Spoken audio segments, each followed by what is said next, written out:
Денес попладне започнува Митровденската задушница, која секоја година се одржува петок попладне и сабота наутро пред христијанскиот празник Митровден, кој е на 8 ноември. Годинава задушницата за помен на починатите се одржува во време на пандемија, каде што одењето и собирањето не се претпорачуваат. Со носење заштитна маска, дистанца од најмалку 2 метри и без масовност е сегашниот апел до граѓаните за посета на вечните почивалишта на нивните најблиски. Всушност, задушница не е празник. Тоа е ден посветен на покојните. Така што во годината имаме, ова се нарекува Митровденска задушница, но имаме задушница пред почетокот на постот, прочка, и задушница почетокот на Великиот пост и дуовденска задушница.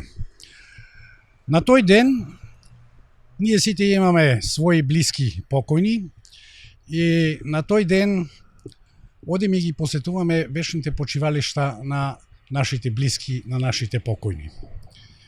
Така ќе биде и оваа година и од наша страна на сите оние кои што ќе сакаат да ги посетат гробиштата, вечните почивалишта на своите блиски, им препорачуваме, всушност ги даваме препораките што ги дава Светската здравствена организација, да се придржуваме кон правилата.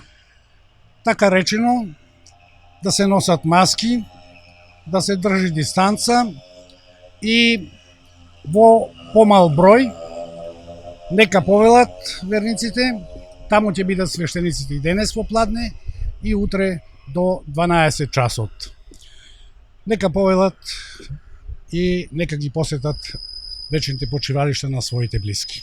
Ова не е првата задушница која се одржува за време на корона кризата. Предходната задушница Духовден, која требаше да биде на 6 јуни, се одржа со строги правила, без дозвола за масовно посетување на гробиштата, собирање и раздавање. Во црквата има два вида на задушници – засебни и општи. Засебните се одржуваат од семејствата, за своите упокоени роднини, а општите ги назначува црквата, грижејќи се за сите своји упокоени членови. Секоја сабота црквата во своите молитви се обраќа кон сите светии, сеќавајќи се на сите претходно упокоени отци и мајки, браќа и сестри наши.